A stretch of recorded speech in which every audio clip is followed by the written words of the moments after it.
Happy Monday to everyone tuning in.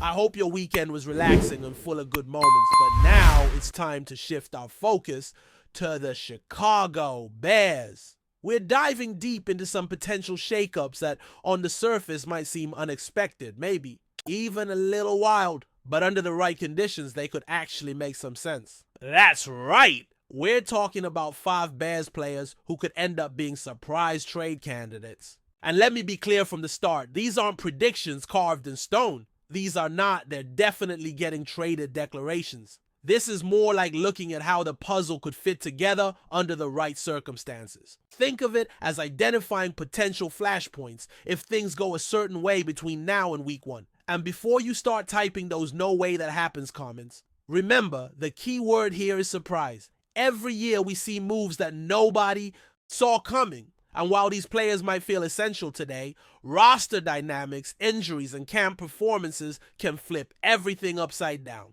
So let's open that door just a little and explore some of these what-if situations. The first name that stands out in this conversation is Braxton Jones. I know, it might sound crazy. The guy's been a rock on the offensive line, but hear me out. He's still recovering from an injury, and as of now, there's no concrete timeline for when he'll be 100%. If he enters training camp with restrictions, it opens the door for players like Ozzy Trapilo or Karana Magaji to step in and start getting valuable first-team reps. Now, am I saying we should trade Braxton Jones for just anything? Absolutely not. This isn't about just throwing away a starting caliber tackle. But if during camp one of these young guys shows they can handle the job and the other proves to be a capable backup, you suddenly find yourself in a very different situation. It doesn't mean a trade is guaranteed. It means the idea of moving Jones becomes a discussion point, especially if a good offer comes along. Also, let's not forget, he's heading into the final year of his rookie deal. If the front office isn't planning to extend him, and there's no assurance of getting a compensatory pick if he walks, then exploring trade value before that becomes a wasted opportunity might be smart business. Now, here's where the economics kick in. If Braxton Jones hits the open market healthy and continues playing at the level we've seen, he could easily command $15 million per year. That's not hyperbole. That's the going rate for solid offensive tackles who are young and consistent. We've already seen examples of players in that mold landing 14-15 million annually. Jones is even younger than some of those guys. So if you believe Trapillo or Amagaji can perform at a similar level on a rookie deal that runs 4 more years, well, that's a massive shift in value. It's not just about saving money, it's about reallocating those resources to other key areas of need on the roster. None of this means Jones is done in Chicago, far from it.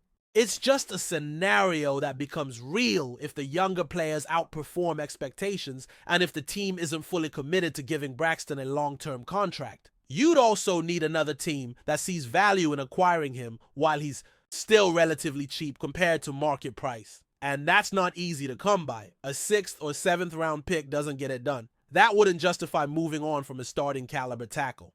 But if someone offers a 4th rounder, especially if you're already confident in Trapillo or Amagaji, now you're in a very different conversation. This brings us to Javon Dexter Sr., another name that might raise eyebrows. And yes, there's optimism about his future. No doubt about that. The guy showed flashes last year, and he was drafted because of his upside. But here's where things get interesting. The new coaching staff didn't draft him. They've got their own evaluations and philosophies, and we all know how that goes. New schemes, new techniques, different expectations. A player who was promising in one system might not fit the same way in another. Add to that the fact that the defensive tackle room is absolutely stacked right now. Andrew Billings is back and still effective against the run. Grady Jarrett got a big contract and isn't going anywhere.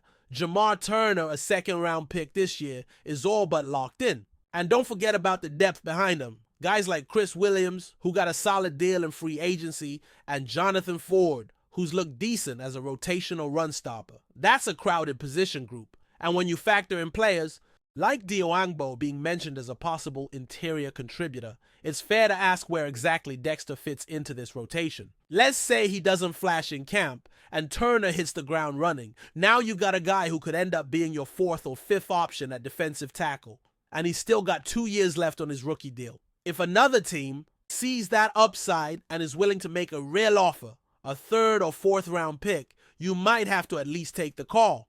Again, no one's saying Dexter's out. The team likes his potential, and there's still hope he can be a pass rushing presence in the right packages. But if someone else emerges and his reps start to dwindle, that's how surprising trades start to materialize. Moving to the secondary, Tyrique Stevenson is a name worth watching. Now in his third year, he's at a bit of a crossroads. The staff has changed, and although he's flashed at times, nothing is guaranteed. The nickel spot seems locked down, and so does one of the boundary roles. But that second outside corner job? That's wide open. Stevenson is in the mix, no doubt, but he's going to have to earn it. And if he doesn't, he's not exactly bringing elite value as a backup. That's where things get tricky. If someone like Frazier comes in and outperforms him, or if another young corner shows they can play solid man coverage and contribute on special teams, Stevenson could be on the bubble. You'd still want depth, sure, but you also want to maximize roster spots. Here's where it gets real. Say Stevenson doesn't win the starting job and a team with a need at cornerback comes knocking. Maybe someone loses a guy in camp or realizes the depth is shaky. If they offer a mid-round pick, do you listen? That's not a decision you take lightly, especially with a player who was once viewed as a cornerstone piece. But if the staff doesn't see him that way anymore, or if a rookie outshines him, a move could be in play. Terrell Smith is in a similar boat. The competition at corner is fierce, and he's not guaranteed a spot either. If Stevenson doesn't win the job and Smith looks solid, Stevenson might still stay. But if both of them look average and a surprise name jumps ahead in camp, now you've got to think about what kind of value each one brings. And if neither looks ready to start, then maybe you're looking outside the building for help, which could change everything again. That's how quickly these things shift during a long offseason. Now, let's talk about the backfield. Roschon Johnson. This one might hit a nerve with some fans, and I get it. There was a lot of hype when he was drafted. Physical runner, great character, standout blocker in college. But let's be honest, year 2 didn't start with fireworks. There's been talk about how the previous staff may not have used him properly, but that only goes so far. Production still matters, and while there's no denying his physical style fits what this new offensive line wants to do, he's got to show more if he wants to cement his role, especially now with guys like Kyle Managai and Ian Wheeler in the mix. Let's say one of them breaks out in camp. Suddenly, Roschon is looking like the third or even fourth back on the depth chart.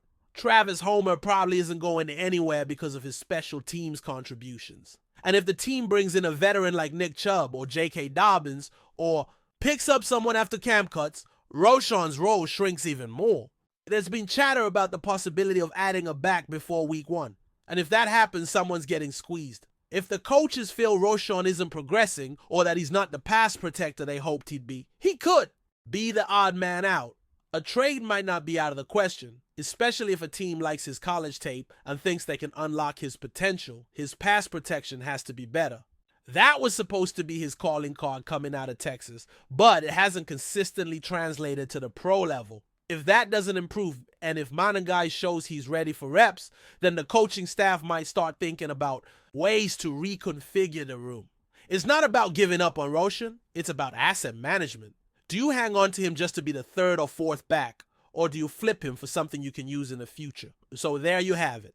Braxton Jones, Javon Dexter, Tyrique Stevenson, Terrell Smith, and Roschon Johnson. All names that could, under the right conditions, become surprising trade chips as this offseason unfolds.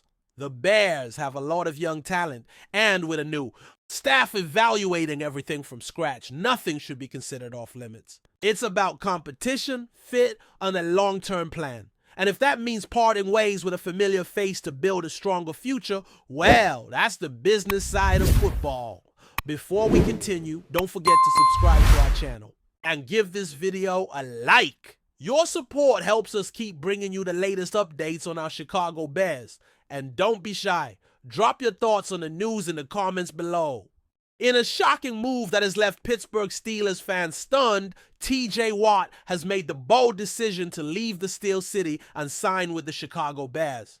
After an illustrious career with the Steelers, where he established himself as one of the most feared and dominant pass rushers in the NFL, Watt's move to Chicago marks a new chapter in his career. This unexpected transfer has sent ripples through the football world, with analysts and fans alike speculating about the impact his departure will have on Pittsburgh and how the Bears will benefit from his immense talents. T.J. Watt, who was drafted by the Steelers in the first round of the 2017 NFL Draft, quickly became one of the league's premier defensive players.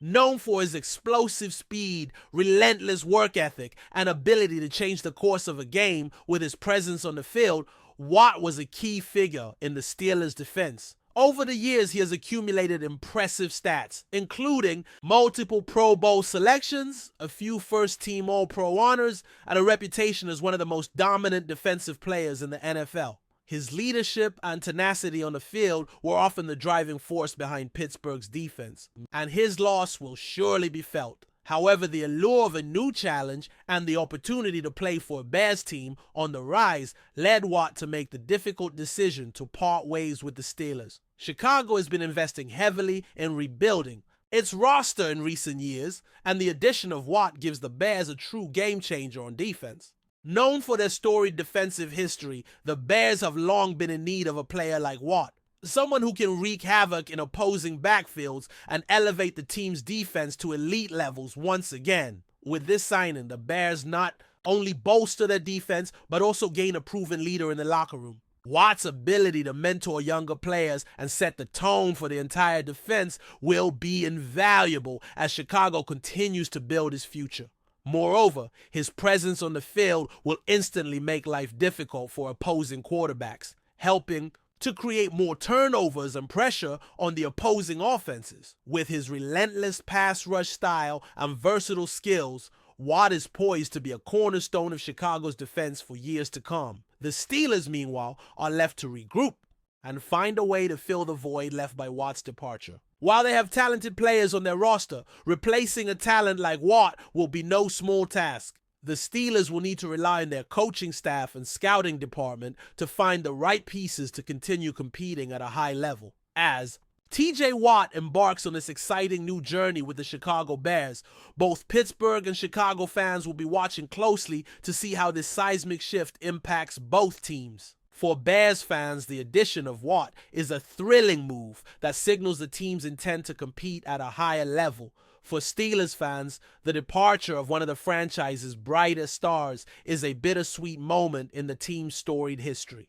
One thing is certain, T.J. Watt's move to Chicago will be one of the most talked about events of this offseason, and the football world is eager to see what happens next. That's it for this update. If you enjoyed the video and want to stay updated with exclusive news about our Chicago Bears, be sure to subscribe to our channel and hit that like button. We can't wait to hear your thoughts in the comments. See you in the next video.